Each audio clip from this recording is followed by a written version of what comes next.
Periscope, good morning. Greg Howes. It is Tuesday morning. Good morning, good morning. Coming to you again today from Fresno, California. I'm out here doing a class for my master's program. Having fits with this internet connection. I'm sorry I'm late. I was actually ready to go at our normal time and I couldn't get the internet connection correct. But I think we got it now, apparently. So, High Energy Tuesday, let's go. We got your coffee going. Good morning. I saw Plano, Texas. Good morning. Good morning, good morning.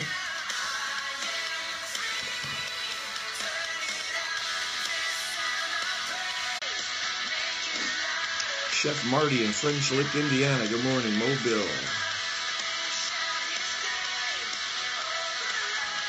Good morning, good morning, good morning.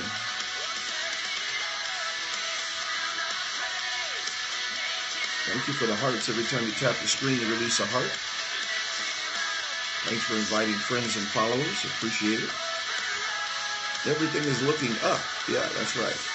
Got the coffee going, got the decaf going. All right. Got the juicer going. Breakfast is going. We're moving and grooving. Okay. We got it. We got it. Good morning. Good morning. Good morning. Good morning.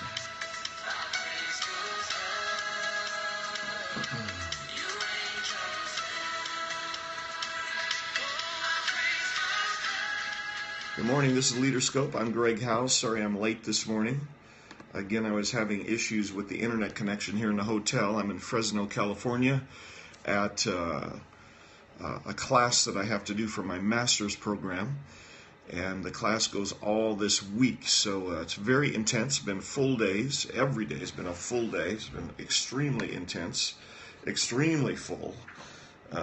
After I was here for about 2 days, I felt like I had already been here for a week. So it's been really, really full, but very, very good, very informative as well. So I've just been sharing a few things that I've been picking up here in the class, learning some things here in the class. Yesterday I was telling you that one of the things I picked up is that when you feel closest to God, that's probably when you're risking something. And when you're feeling comfortable and numb, you're probably not risking something. And any kind of action that requires faith is always going to be an action of risk. So faith is the same as risk. In the Old Testament, the word for faith is courage. So whenever you're risking something, you're going to have to exercise faith or exercise courage, because there will always be a challenge. There will always be something that is attempting to stop your forward momentum and stop you from doing something that maybe hasn't been done before, doing something that you haven't done before, doing something that maybe no one else is willing to do. So we've got to be willing to take a risk. And then there's a story behind everything we see. There's a story behind every person that we see. So that's important to realize as well. We're doing something here in Fresno called experiential learning. And when you're dealing with experiential learning, there's always a service component with that. So if you're involved with experiential learning, it automatically means that you're going to be serving someone in some capacity. It's also a social experience. You're going to be serving another person or a group of people. You're probably going to be working with a team of people yourself or a group of people. So it's always a social experience. It's always involving interactions with relational issues with the people that you are working with or the people that you are serving. And you're also going to find that usually you're going to be tackling sometimes a familiar problem, but in an unfamiliar setting. Tackling a familiar problem, but it may be in an unfamiliar setting. And even more challenging is tackling an unfamiliar problem in an unfamiliar setting. So that becomes huge in your experiential learning curve. You're going to be learning a lot when you're in an unfamiliar setting, an unfamiliar culture, an unfamiliar context or neighborhood, and you are attempting to solve some problems in that area. That's going to be experiential learning. Experiential learning means that you're being confronted with a dilemma that you don't know how to fix right away. You don't have any answers. You don't have any solutions right away. So it requires that you do some investigating, that you do some digging. It requires that you seek God. It requires that you have intelligent conversations with other people that are involved in order to learn some things from them.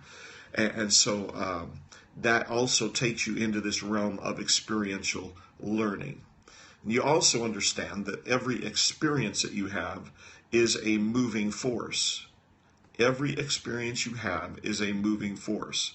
The value of that is based on what you are moving toward or what you are moving into. So every experience is a moving force. It's taking you somewhere. It's taking you into something.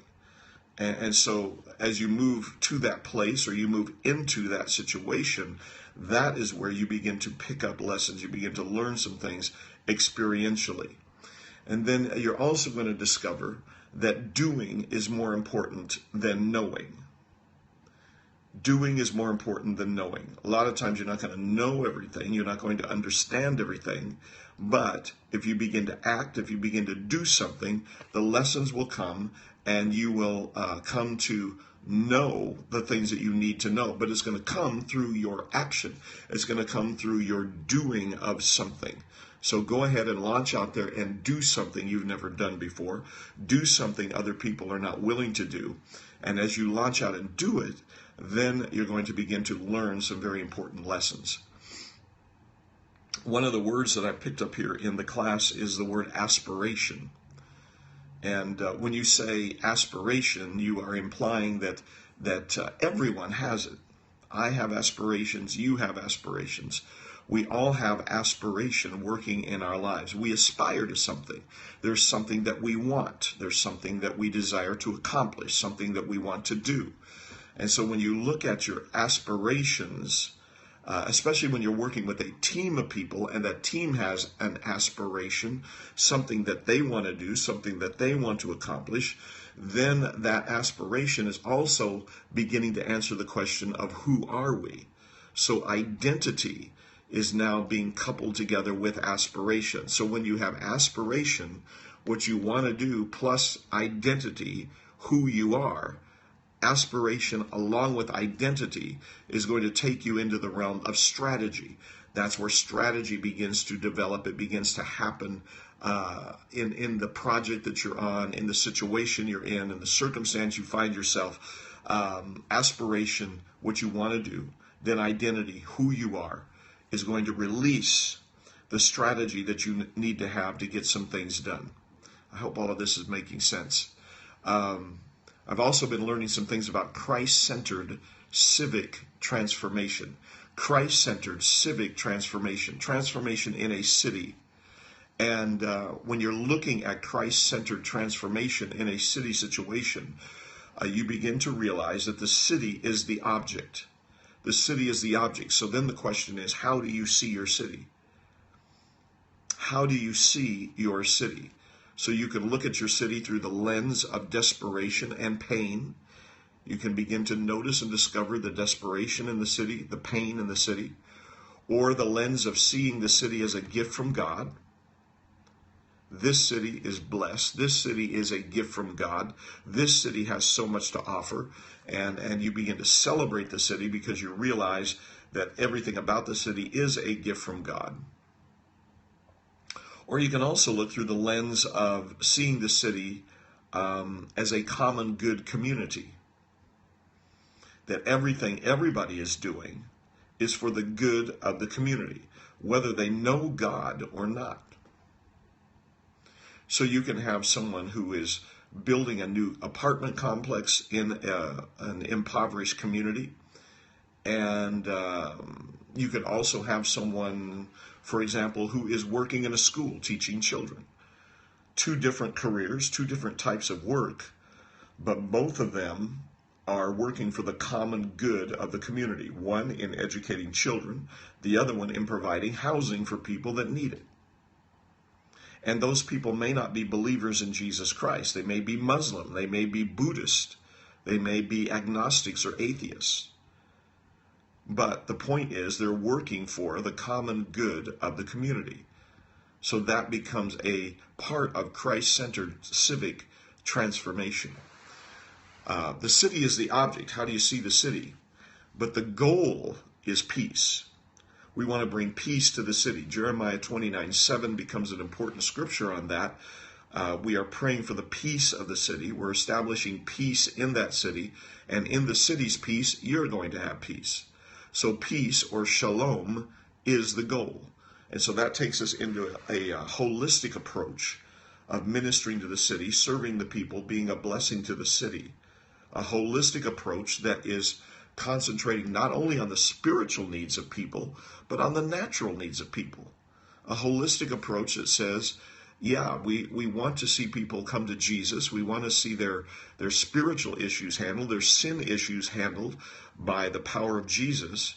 But we also want to see them economically empowered. We also want to see them educated. We also want to see the walls of separation being torn down. We want to see reconciliation happen in relationships. And we want to see a rebuilding of what has been broken down in the city. All of this is scriptural. You read it in the prophet Isaiah, the book of Isaiah in Scripture, that our children, this generation, will rebuild the waste places. Nehemiah went back to Jerusalem to rebuild the walls of the city. So there's always this holistic approach of, yes, we want to see spiritual things in the lives of people, but we also want to see their physical things, their natural things taken care of as well. So that is Christ-centered civic transformation, bringing peace or bringing shalom. That is the goal of what we are doing. And then Christ is the center. Christ-centered civic transformation. Jesus is the center of everything that we are doing. He is at the center. Everything is revolving around him. Everything else is revolving around him. So we're going to expose ourselves to the key issues in the city. Then in relational settings, we're going to exchange information. We're going to exchange our knowledge. We're going to exchange the data that we have about the key issues that we see, that we're becoming desperate about. And then we're also going to embrace one another for acting with solutions. I have a part of the solution. You have a part of the solution. And as we come together, as we embrace one another in the love of God, we can begin to offer solutions or release solutions that will be powerful. And one of the things that's been said this week in the class is that the answer is always in the room. So it's not like you have to go out there somewhere looking for experts in whatever the situation is. But most likely you have people in the room that have ability, that have gifts, that have talents, that have knowledge, that have experience, that have wisdom. And they have an answer. They have a solution. And so as we embrace one another, as we embrace the solutions that each of us brings, then we can solve the problems in the community. Well, these are just some of the lessons that I'm learning in Fresno. It may be a little bit technical. I'm sorry if it's boring to you, but anyway, this is where I am this week. This is what I've been learning. So I hope it's beneficial to you where you are. There are open doors in front of you today. Opportunities are presenting themselves. People are coming into your life today. Resources are coming into your life today. It's a powerful thing.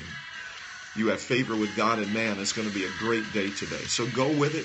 Do something you've never done before. Do something for the first time. Take a risk. Take a risk. You never feel closer to God than when you're taking a risk. So take that risk. Act in faith. Do something that no one else has been willing to do. And watch and see what God will do with it. I'm going to try to be on time tomorrow. I'm going to try to get this internet connection down so that I can come on at 7:50 a.m. Chicago time. I'm at 5:50 a.m. here in Fresno, California. Right now it's 6:25 a.m. So that means 8:25 back at home. So God bless you guys. Have a great day. Be strong in the Lord and in the power of his might. I will talk to you soon.